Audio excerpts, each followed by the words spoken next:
Welcome back, everybody. I'm Dr. Craig Malkin, a clinical psychologist and lecturer for Harvard Medical School.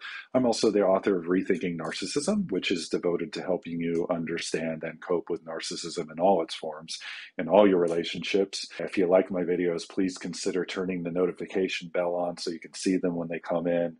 Please like them and comment, because I love the comments because I build on them. And in fact, that's where this video idea came from. Today, I'm going to talk about a core feature that underlies all of the early warning signs that you might see with extreme narcissism. You don't have to wait around for weeks or months or years, and that they're unique to extreme narcissism. A lot of the things that people talk about, like manipulation or gaslighting or love bombing, you've heard me say some things about that in the past, that they are not unique to extreme narcissism.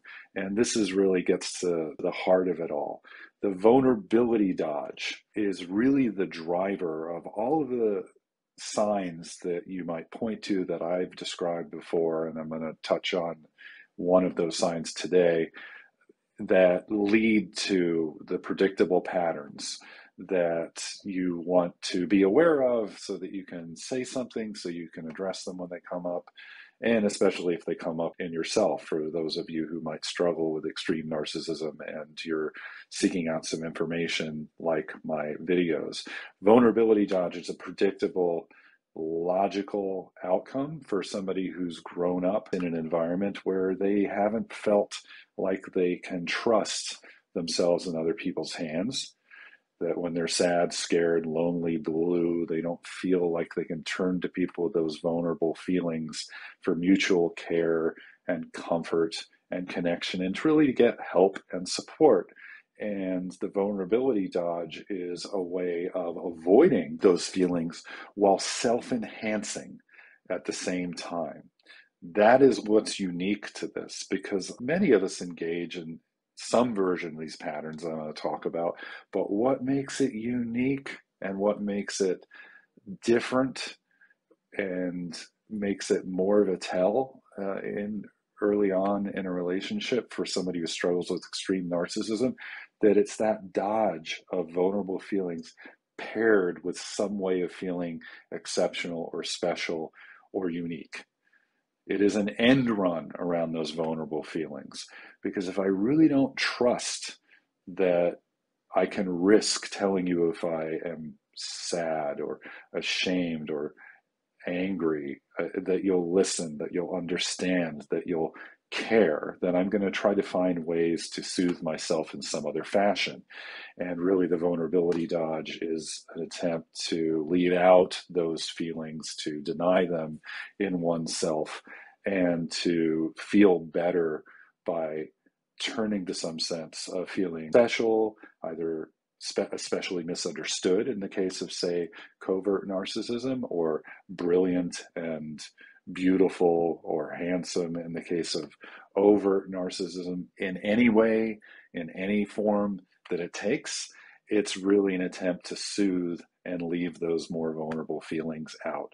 So a really great example of this is something that I call playing emotional hot potato. And if you want a simple example, I talk about in Rethinking Narcissism this moment where one of my clients was applying to graduate school. You can think of, say, applying for a job, or you can see making plans with a friend. And her partner, the man that she was living with, was standing over her shoulder. And he had been doing these things all along. I didn't realize I'm talking about somebody that she's living with, but there were little signs all along the way of this kind, where he's standing over her shoulder saying, "Are you sure you want to apply there? Not sure that's best suited to what you bring to the table. What do you think about this school?" Or say if she was making plans with a friend, "Why do you want to go there? And with that particular friend, haven't you told me you had difficulties with that friend before? You think this is really the best idea?" In both examples, what's going on there is that this is somebody who, because they don't trust that they can turn to their partner or anybody else with those feelings, are not acknowledging those feelings and saying, for example, "I really don't know what I'm going to do in my life. I'm not sure what my trajectory is for the next few years. I need help. could we sit down and talk about this? I'm just not sure what I'm doing. Or in the case with friends and playing, I'm lonely. I don't really know where to go. I don't really know who to connect with. So instead of saying that, somebody who's extremely narcissistic might say and do things to leave you feeling like you're making the wrong choice, right? That you're making plans that don't make sense, or you're approaching in the wrong way. That's that vulnerability dodge, that combination of denying the vulnerable feelings and soothing oneself with the sense that, for example, I know better than you. You're the one who doesn't know what you're doing. You're the one who hasn't got this figured out and is going about it the wrong way. I'm in the know, and I'm going to tell you what it is that you're doing wrong. So it's not just being uncomfortable with those feelings, but uncomfortable with those feelings and self-enhancing, or feeling special or exceptional or unique, or interacting in a way to make oneself feel that way, to have that kind of self-soothing. So that is a great example of the vulnerability dodge and how it drives all of the early warning signs. In this case, an example of playing emotional hot potato, or what's sometimes called projective identification in research and theory. I don't want this feeling. Here, you take it. That is what my client's partner was doing by standing over her shoulder with this sense of superior knowledge or understanding, and leaving her feeling like she didn't know what she was doing.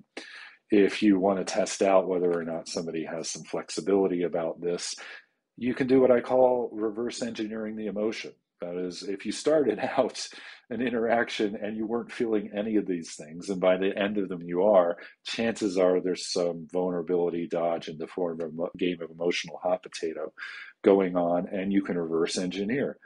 If you're feeling now suddenly unsure or anxious or on edge, you can say something like, how are you doing today? It just seems like more so than usual.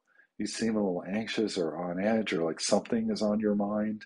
Somebody with flexibility to relate in a different way and to own those feelings will say, yeah, I guess I have been a little bit unsure of myself, or I have been kind of on edge. And the more extremely narcissistic someone is, the more rigid they are and unwilling to acknowledge those feelings when you just inquire about them. They're likely to get angry, or they're likely to get defensive, or say, I have no idea what you're talking about. Or no, I'm not feeling that way at all. And you get this kind of bristly reaction. Nobody who really isn't feeling that way would respond that way. They might say something, no, I'm doing okay, or maybe they would then adjust. But if you get that kind of pushback reaction to just a normal conversation about what somebody's emotional life is, there's something going on where they're not comfortable acknowledging those feelings in themselves and turning to you with them. So that is a great indicator that you can't have that kind of conversation, and the person is going to rely on feeling special instead of depending on you. That is really the heart of the vulnerability dodge too. To the extent that I don't trust or feel comfortable depending on others, I'm likely to depend on feeling special. Or put another way, to the extent that I'm addictively driven to feel special, I will not be able to turn to others with my feelings instead for mutual care and comfort. If I depend on feeling special, I won't depend on others in healthy ways. So I hope you found that helpful. If you like it, please give it a thumbs up. Like I said, I'm going to be sharing more over time. Please come back so I can do that. Thanks.